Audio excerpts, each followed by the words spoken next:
SP news prime time. सभी का स्वागत है हमारे खास शो में। आज हमारे रूबरू हो रहे हैं ब्रांड फायरमैन के नाम से, जो कि प्रतिपक्ष के नेता, कांग्रेस के कदावर नेता और जुझारू नेता हैं और हमेशा ही त्वरित टिप्पणी करने में अग्रिम तौर पर रहते हैं। हमारे साथ हैं श्याम वर्मा जी। आपका खास कार्यक्रम में स्वागत है। धन्यवाद राजकुमार जी, और मैं मेरे सभी साथियों का, किसान भाइयों का और इस कार्यक्रम के जो प्रशंसक है, जो फॉलोवर्स है, उनको नमस्कार करते हुए नववर्ष की भी मैं अग्रिम बधाई भी देता हूं। श्याम जी, जैसे कि आज भाजपा के द्वारा, मोदी जी के द्वारा जो 3 अध्यादेश लाए गए हैं, काले कानून, कहीं न कहीं आप उसको लेकर क्या समझते हैं कि वो किसानों के हित कर रहेंगे, या आज जिस प्रकार से पूरे देश में बवाल मचा हुआ है, तो आप क्या समझते हैं उसको? हाँ राजकुमार जी, आपका सवाल तो बिल्कुल ठीक है। आज हिंदुस्तान में नहीं, पूरे विश्व के अंदर, पूरा विश्व राजनीतिक जो लोग हैं या जो विश्व को देखने वाले जो लोग हैं, वो इस बात को देख रहे हैं कि एक तो केंद्र की सरकार की हठधर्मिता और किसानों का आंदोलन, जो पिछले 1 महीने से ज्यादा समय से किसानों ने दिल्ली को चारों तरफ से घेर करके जो बैठे हैं, उसको लेकर के एक टकटकी लगाए देख रहा है पूरा विश्व कि अंजाम वफा क्या होगा।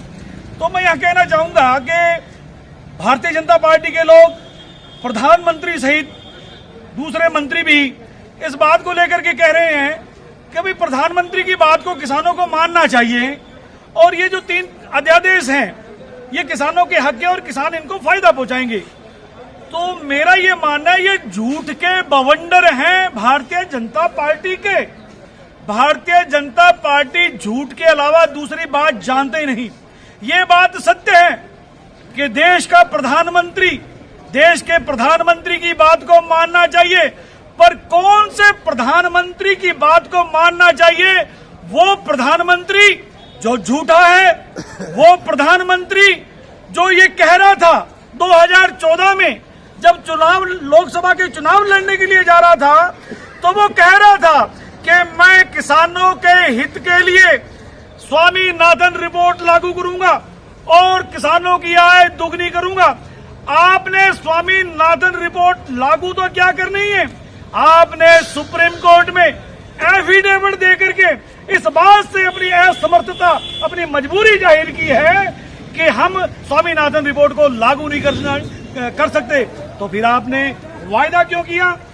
ये वो प्रधानमंत्री की बात माने जो झूठा प्रधानमंत्री कह रहा है कि मैं 1 साल में 2 करोड़ नौकरियां युवाओं को दूंगा, और 2014 से लेकर के आज 2020 जो बीतने वाली है, 4 करोड़ लोगों को अपनी नौकरी से हाथ धोना पड़ा। तो क्या ऐसे झूठे प्रधानमंत्री पे भारत का जनमानस विश्वास करे? कतई नहीं करेंगे। आपने लोगों को, हिंदुस्तान की जनता को बेवकूफ बना करके कि 15-15 लाख रुपए मैं काला धन ला करके और आपके खातों में डालूंगा। आपने गरीब आदमी की जेब को काटने का काम किया। 15 लाख तो आप क्या डालोगे? आप आम आदमी की जेब पर ढाका डाल रहे हैं, और अडानी अंबानी जैसे जो इस देश को लूटने वाले पूंजीपति जोंक है, उनके घर भरने का काम आपने किया। क्या ऐसे प्रधानमंत्री पे किसान, क्या इस हिंदुस्तान में पैदा होने वाला कल का बच्चा भी विश्वास नहीं करेगा? देश के प्रधानमंत्री ने अपने विश्वास को भारत के जनमानस में खोया है। आपका बिल्कुल रोष एकदम जायज कहा जा सकता है, लेकिन कहीं ना कहीं इस मामले का निस्तारण आपके रूप में क्या होना चाहिए? अरे भाई, सीधी सी बात है, प्रधानमंत्री के साथ तो वो कहावत हो गई है, कभी एक दर्जी को पजामा सिलने के लिए दिया था, अब वो पजामा सिल नहीं पाए, कच्छा बना दिया।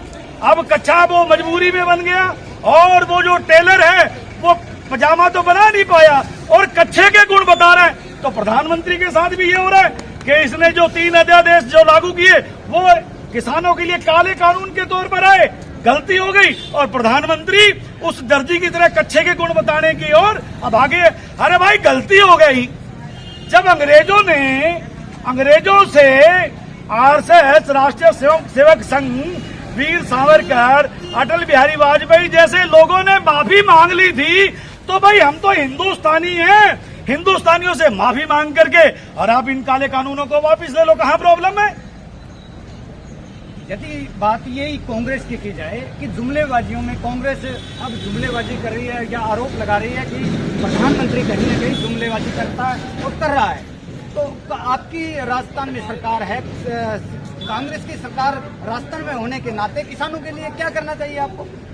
देखिए, मैं आपको एक बात बताऊं राजकुमार जी, कि जैसे आपने मेरा परिचय फायर ब्रांड नेता के रूप में किया, तो हम लोग तो पार्टी में भी हैं, तो भी पार्टी के मंच से जो लोक हित के खिलाफ कोई अगर बात जाएगी तो हम वहां भी विरोध करते हैं।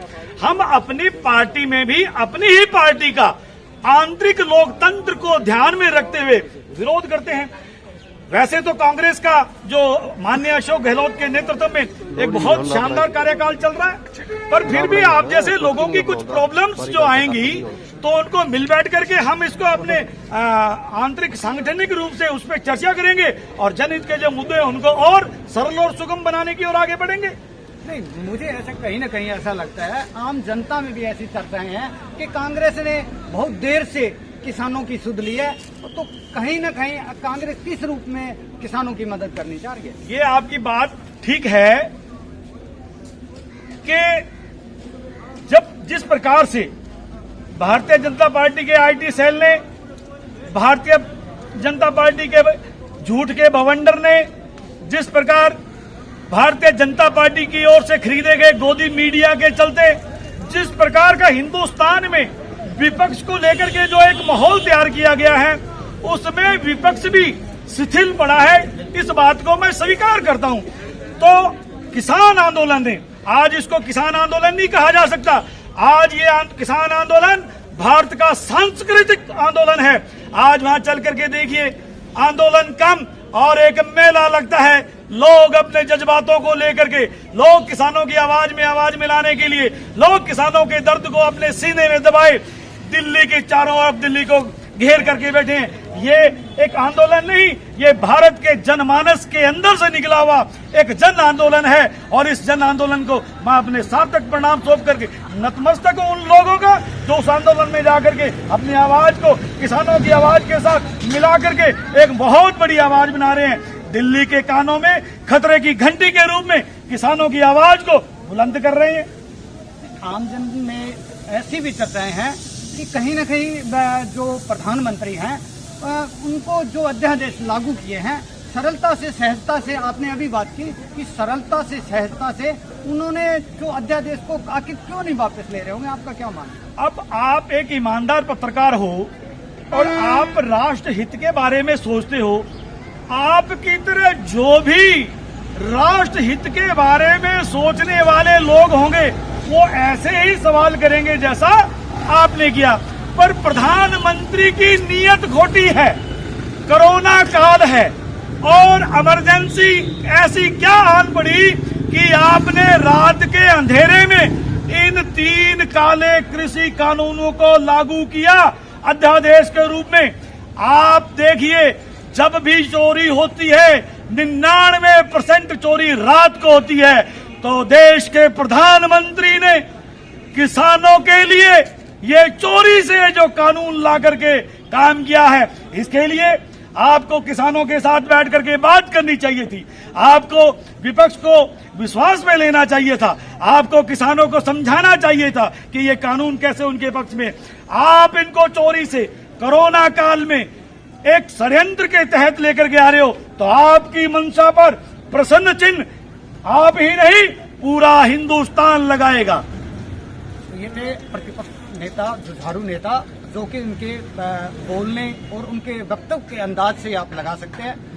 ये थे श्याम वर्मा, कांग्रेस के वरिष्ठ नेता हैं और कहीं न कहीं इनका एक साफ इशारा है कि मोदी आखिर उन जो देश के बड़े बड़े उद्योगपति हैं उनको शरण दे रहे हैं और ऐसे में उनको वो उभार कर सामने लाना चाह रहे हैं और उसके पीछे का षड्यंत्र, उसमें आम मजदूर, किसान और व्यापारी को कहीं न कहीं मारने की साजिश है।